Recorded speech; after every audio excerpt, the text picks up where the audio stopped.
Are you with me? We're starting a new series today. Mark is finished, or we finished off with Mark, 109 sessions.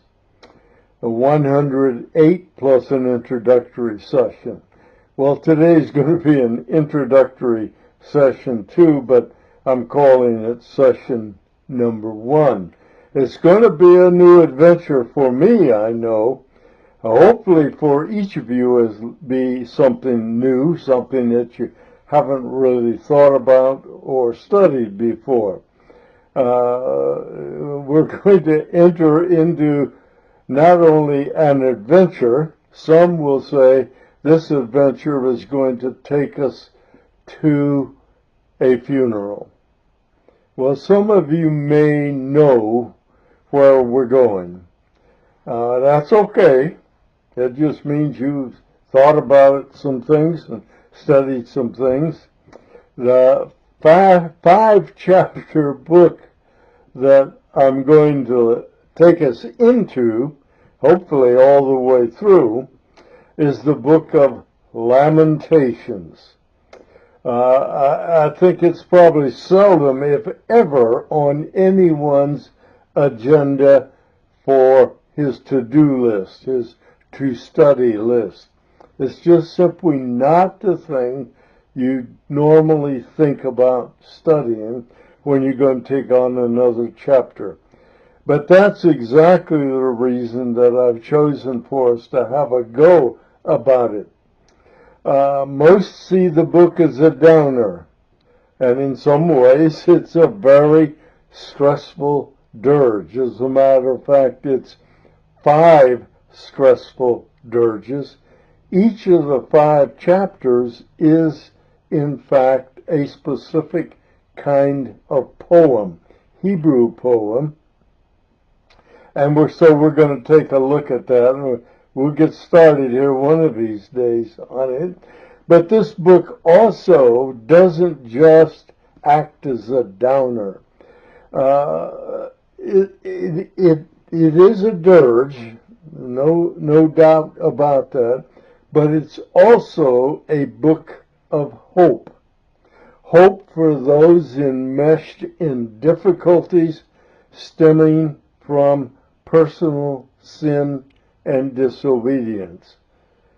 That includes you. I know it includes me.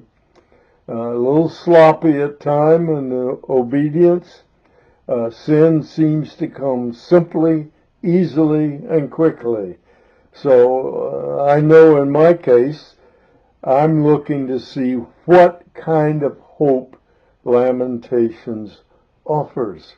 So that's where we're going to be, and that's sufficient reason, I think, to take a serious look at this short book. Our English Bibles place Lamentations immediately after Jeremiah, and as a matter of fact, many are titled The Lamentations of Jeremiah. Well, that's okay. The Hebrew Bible, however, doesn't place it there. It places it in a 5-book set called Megillah, Megilloth,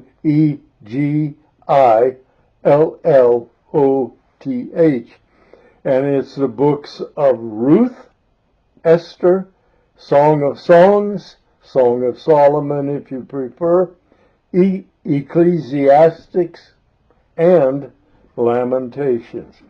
Technically, Lamentations' author is unnamed. Not technically, he is unnamed. So technically, the book has an anonymous author. It recalls the time. Before I go on, let me say that the general opinion seems to be that it was Jeremiah that wrote this book. Not everyone agrees. As a matter of fact, you would be surprised if everybody agreed about anything. But it seems to be taken for granted that Jeremiah is its author. Some say so with someone else. Some others say even that it's a composition of several authors, since there are 5 separate poems. Well, Lamentations recalls the time beginning with the Babylonian siege of Jerusalem, which was in 597 BC. And that continues through to the destruction of Jerusalem and the temple in 586 BC. So the discussion is about that time period. That time is recalled with such emotion that its writing is assumed to be close to that time, late 586 or even early 585. Nobody knows for sure. Those who believe in multiple authors believe that one of the chapters is much later than the other. So I'm not overly concerned about that. I'm more concerned about what Lamentations actually says, what Lamentations actually teaches, and what it means for us. And as I said earlier, each of the 5 chapters is in fact a poem. All of them except the last chapter are called an acrostic. If you're familiar with the longest psalm, it's an acrostic. There's a set of 8 verses associated with each letter of the Hebrew alphabet. Well, in our case, in chapters 1, 2, 4, every letter in the Hebrew alphabet is associated with a single verse. So those 3 chapters are 22 verses long, since there are 22 characters in the Hebrew alphabet. The 3rd chapter is a little different. It has each letter of the Hebrew alphabet associated with 3 verses. So that makes 3 times 22 is what? 66? 66 verses in that chapter. In the 5th chapter, you also have 22 verses, but it's not associated with the Hebrew alphabet. It starts with Hebrew, but that doesn't sound too good. The Hebrew alphabet, it in fact, though, is called a Hebrew alphabet poem. Now, why, I have never really taken the time to find out. So, if you go, that's 4 at 22 is 88, add 66, that's what? 154, 156 verses. So it's not a long book. We should be able to get through it in well under 100 sessions. At least I hope so.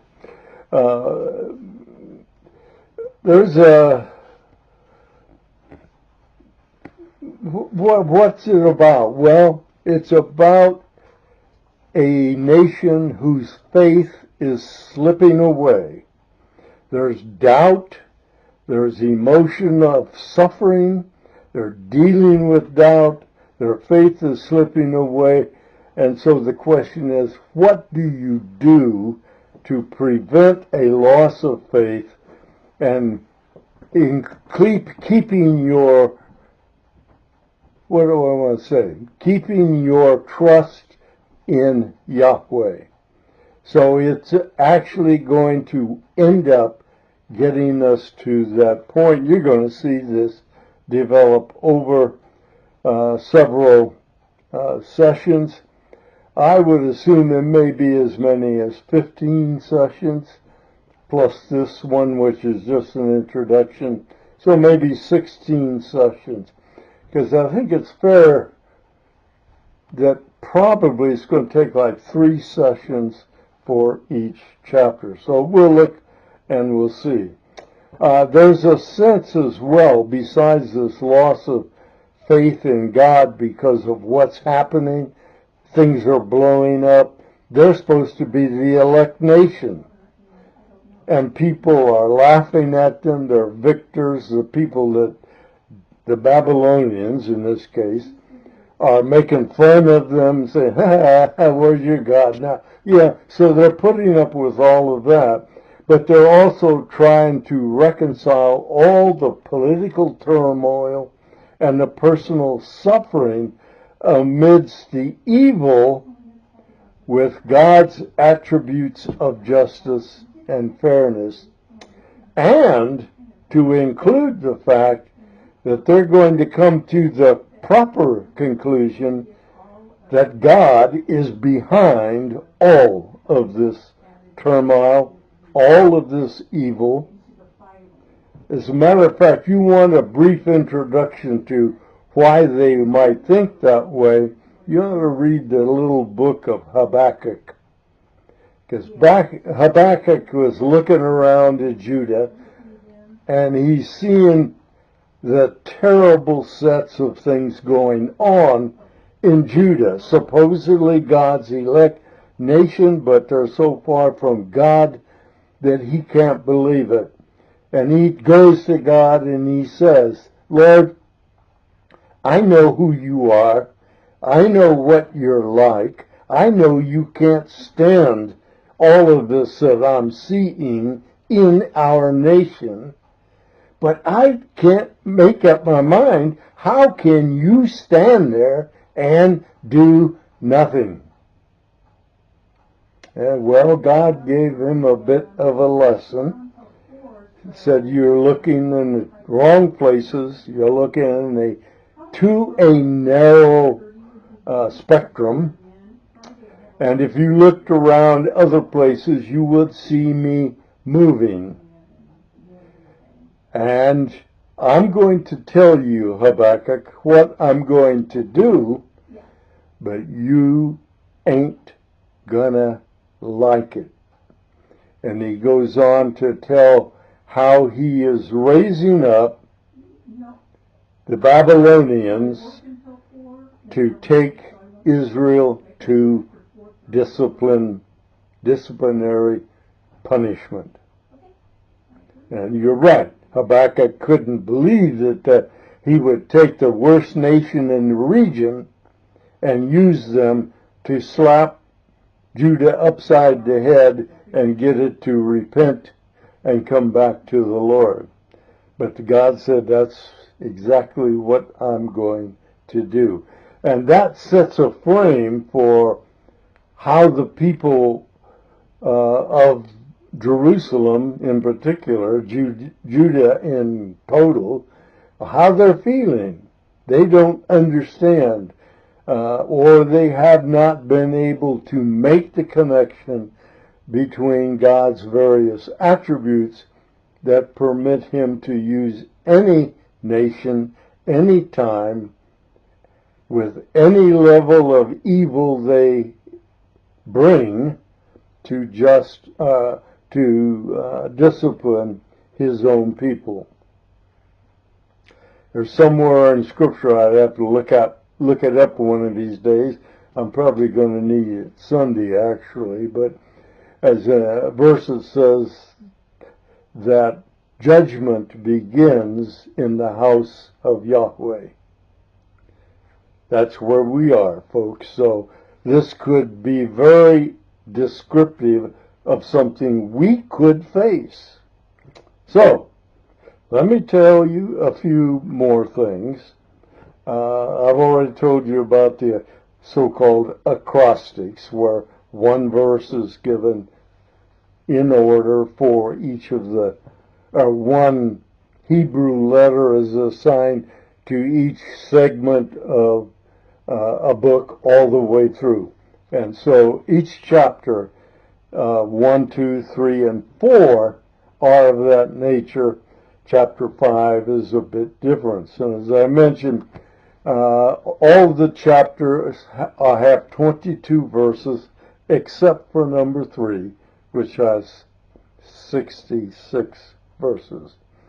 And again, chapter 5 is a little different because it is not an acrostic. There is no attachment of the Hebrew alphabet letters to the verses in this poem, but it's still 22 verses. By the way, how does it get its name? Lamentations? These books weren't titled when they were written, of course, but it comes from the word ekah, E-K-A-H, which is normally translated alas or how. And you wonder, what's how got to do with it? Well, it's how actually goes close to the alas. They are terms that are typically found in dirges. Alas, so forth, so forth, so forth. Or woe is me. And how, it could be something like, how can God let this happen? And then go on and talk about what is happening. It is the first word, for example, in chapter 1, chapter 2, and chapter 4. Ekah. The word is found in many funeral dirges from the Old Testament. And a number of psalms are lamentations also. And for some reason I forgot to put those psalms. I think there are about 5 of them, maybe a half a dozen. I'll get back to you soon with what those particular psalms are. So if you want to look at a psalm that is a lament, you can check them out and see what you think. So the book of Lamentations has traditionally been recited on a given day of the year. It's called the 9th of Ab, A-B, and it's given each year in commemoration. There's those multiple words again. I'm not gotten past that, folks. In commemorating Nebuchadnezzar's destruction of Judah, all of it, take your pick, and Jerusalem and the temple. But there's another interesting tie to the 9th of Ab. That was the day that Rome destroyed Jerusalem and the temple later in AD 70, in past New Testament times, well into New Testament times. Let me introduce Lamentations by going to 2 Kings. And I'm going to read from chapter 25, the first 5 verses. Give you a picture of this 9th and so forth and so forth. It says, now it came about in the 9th year, not 9th day, as in Ab. It came about in the 9th year of his reign. Who is him?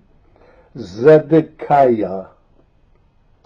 On the 10th day of the 10th month, that Nebuchadnezzar, king of Babylon, came, he and all his army, against Jerusalem, camped against it, so it's the siege is beginning here, and built a siege wall around it, which was a ramp like to be able to get over the wall.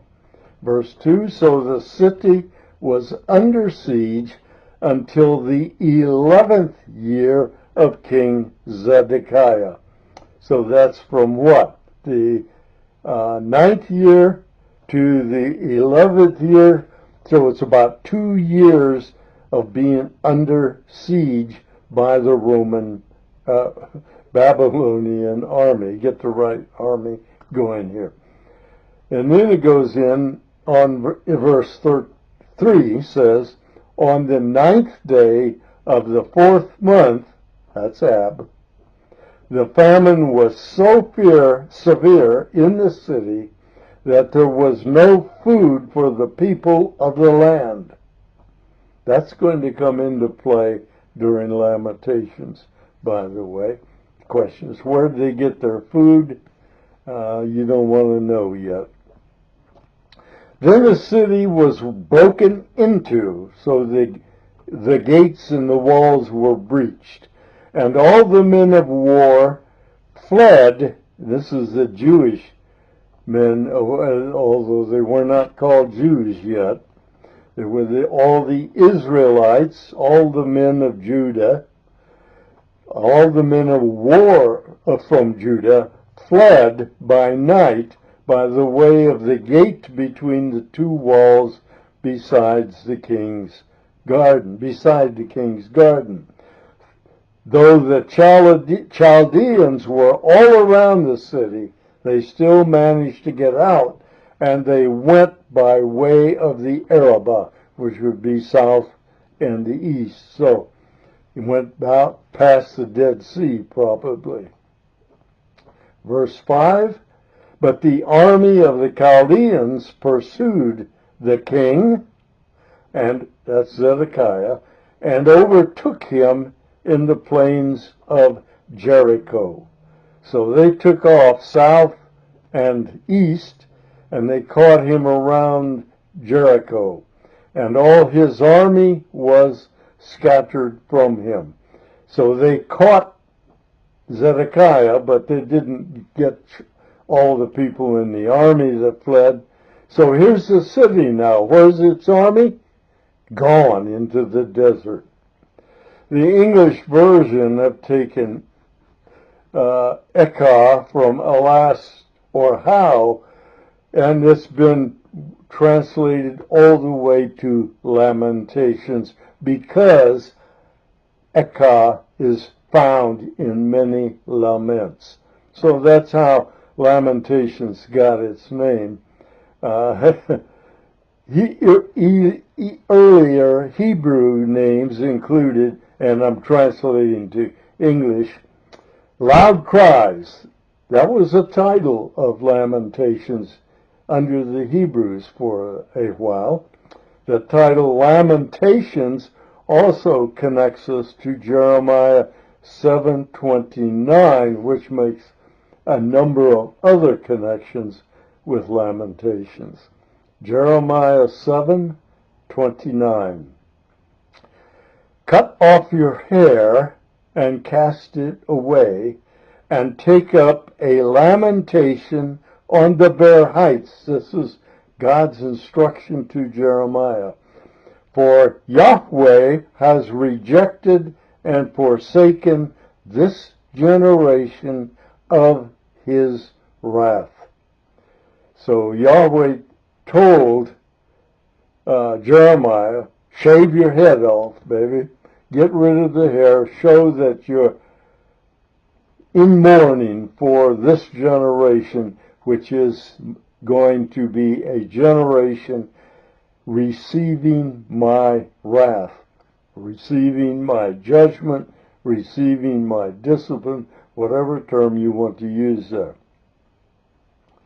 So the people involved knew that all they experienced during this several years, 2 years of siege, then finally the destruction of Jerusalem, the conquering of Judah, and the destruction of the temple, they knew, and you're going to see that in Lamentations, that this trouble came at Yahweh's initiation. There was a discipline and judgment for Judah's centuries of rebellion and idolatry. If you remember, you go from Joshua to Judges, you have a cycle of 8 times you're going around between prosperity, rebellion, idolatry, discipline, repentance, back to serious favor, and on. You go through this 8 times in the book of Judges. So this started centuries ago. It wasn't just a few years that this has been involved. So God's been holding his peace for quite a while. Remember, his peace was, or his wrath was vented in, what was it, 722 BC, about 150 years before this. It was vented by Assyria being his tool of discipline for the northern kingdom. The difference is the northern kingdom ceased to be a nation, period. Never again to be a separate nation. Judah will come back after the exile. So, I've been studying in our Sunday school class the attributes of God. And I want to say that this event that took place in Judah, similarly the one that had taken place in the northern kingdom earlier, was God removing his goodness from Judah. God's goodness disposes him to kindness, patience, grace, mercy. But when that is removed, his wrath and his justice takes center stage. It isn't that God is no longer good. It just means that you're not experiencing his goodness as much as his justness.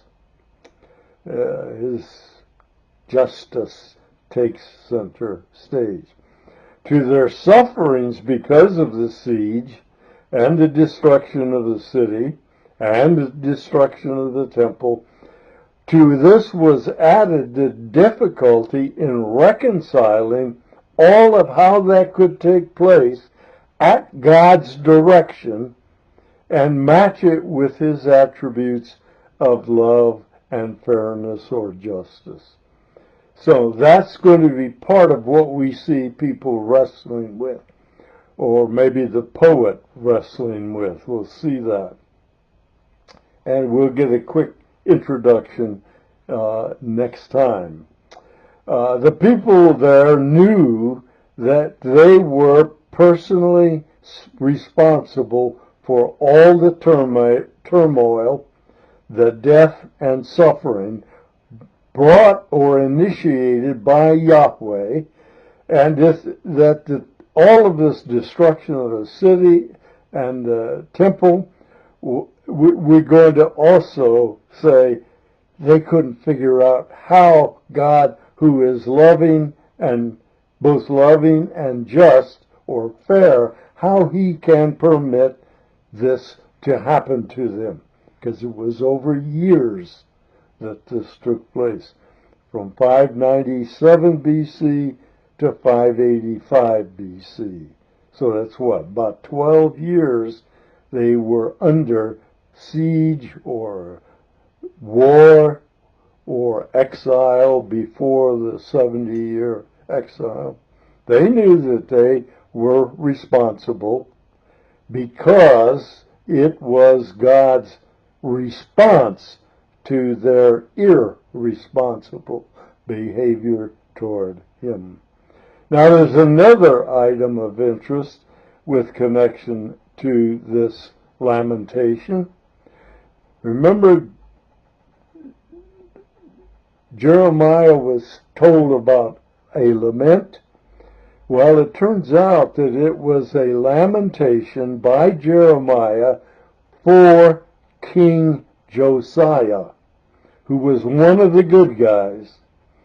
He served Jeremiah served during the reigns of Josiah and Josiah's sons, and of whom the last was Zedekiah. So after Josiah, I think it's maybe 3 or 4 of his sons were on the throne. Zedekiah was put there by the Babylonians after he defeated Judah. So, but he was still Josiah's son. I think the first was Jeconiah was one before Zedekiah. Zechariah was actually the last king, and he was a son of Josiah. He was the last king before Judah was dealt that fatal blow. Let me read something from 1 Kings 13 to put this between Jeremiah and Josiah in a bit of, I don't know, going to frame it a bit, I guess. 1 Kings 13, verses 1 and 2. Now behold, there came a man of God from Judah to Bethel by the word of the Lord. So God sent some unnamed man to Bethel, while Jeroboam, who was the king of the northern kingdom, was standing by the altar to burn incense. What's wrong with this picture?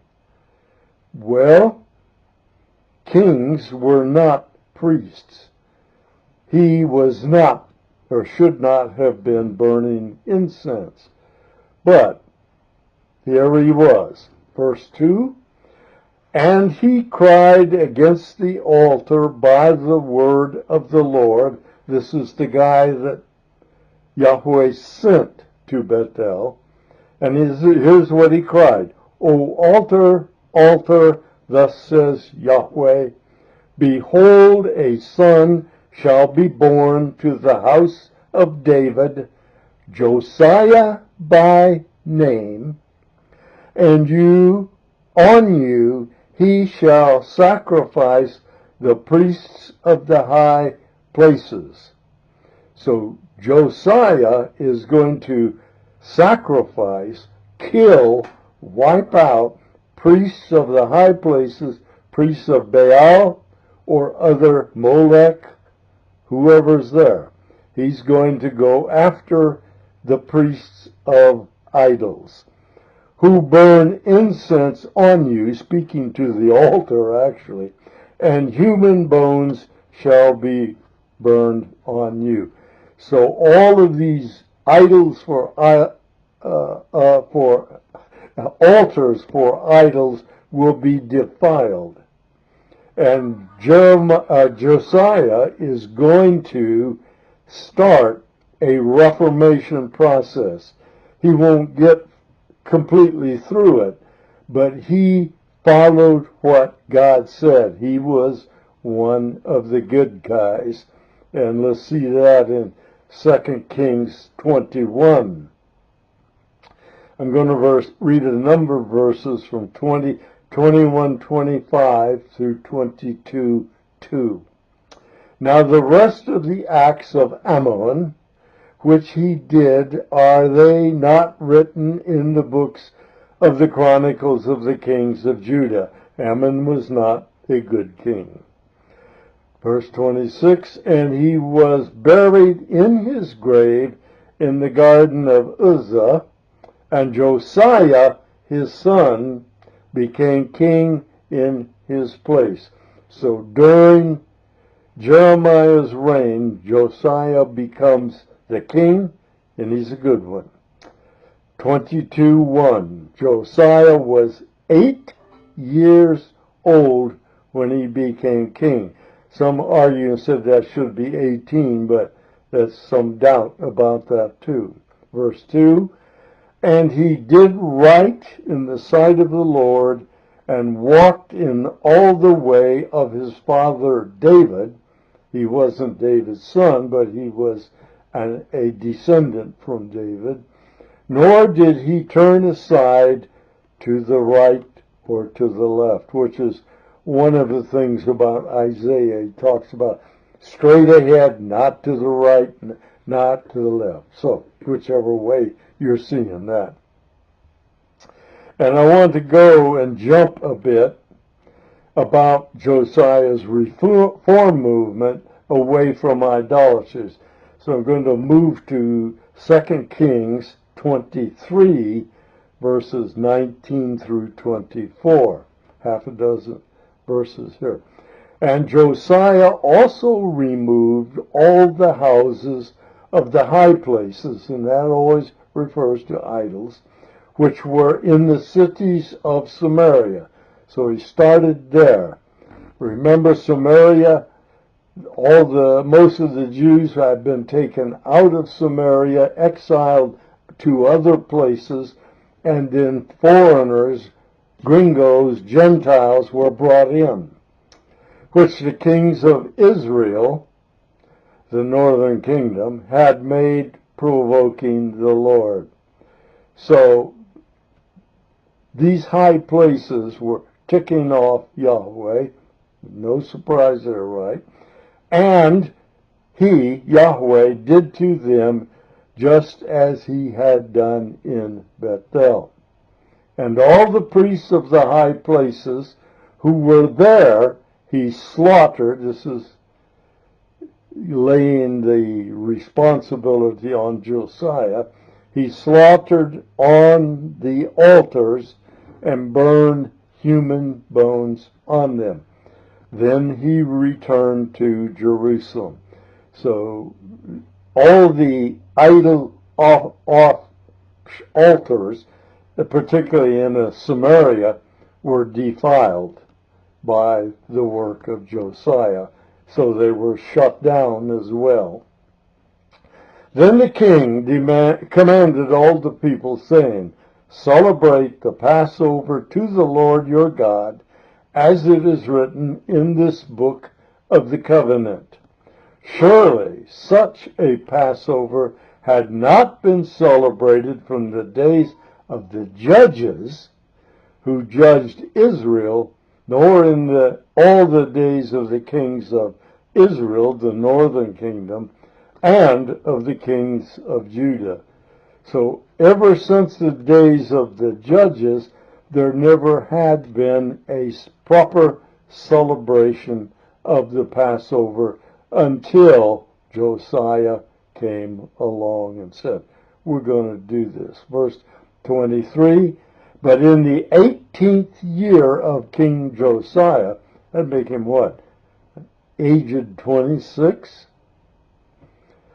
This Passover was observed to Yahweh in Jerusalem. Moreover, Josiah removed the mediums and the spiritists and the teraphim and the idols and all of the abominations that were seen in the land of Judah and Jerusalem, that he might confirm the words of the law which were written in the book that Hilkiah the priest found in the house of the Lord. So Hilkiah the priest found this book of the law, showed Josiah, and Josiah said, oh man, we've got to correct all of this. And he began that process by eliminating those things that were used to worship idols.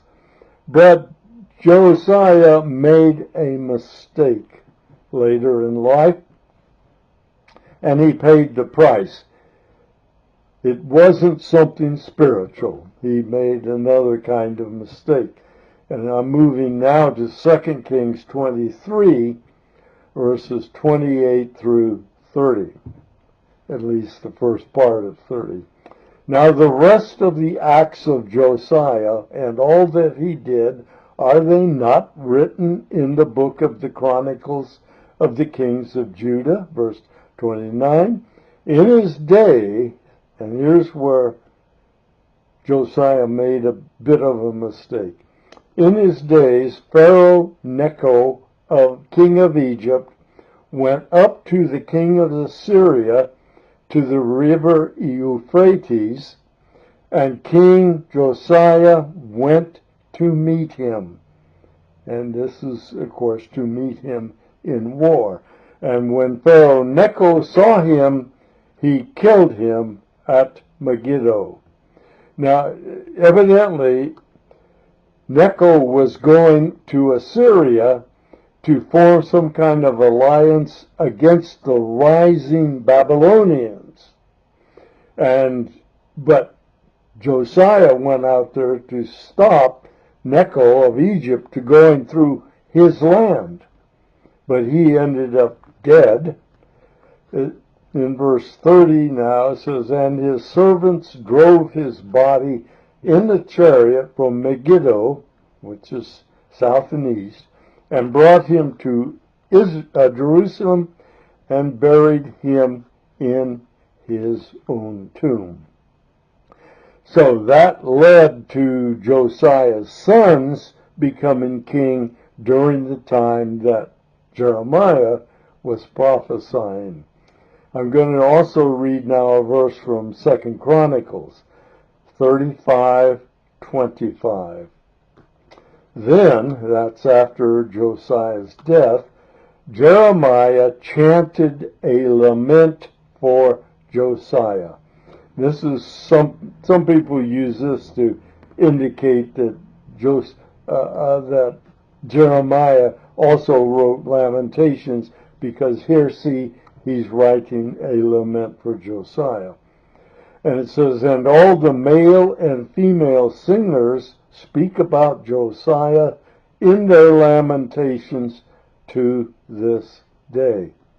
So Jeremiah's lamentation or lament for Josiah stuck around for a while.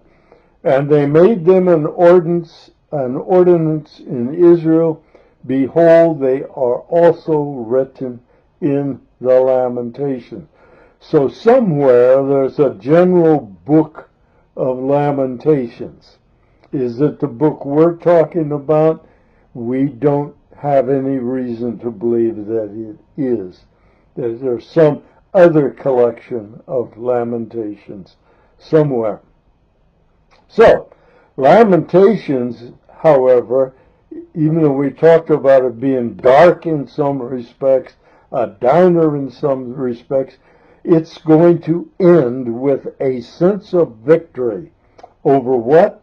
Over doubt, over a sliding faith. It's going to be looks like victory and the stopping the sliding of the faith, and it's going to result in a faith that holds through all the worst political and personal upheaval imaginable.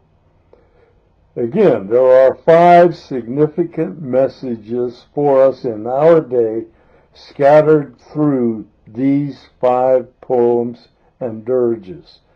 So that's what we're going to look for. What are they telling us about the world today? Next session, we're going to look at the first 11 verses of our poem number 1, chapter number 1. And we're going to look at it in some detail. Going to look at the connecting of the alphabetic characters with those verses. Now, although that doesn't have any particular significance, except that it says if he's following the alphabetical order, there is some reason to believe that this is an order examination of what was happening. So we're going to look at those in some detail. We're going to see the city of Jerusalem metaphorically represented. Gotta look at some single syllable words here. As what? As a widowed lady deprived of everything she held dear and valued. That's where we're going. It's going to look dark to begin. It will show us the way to the light.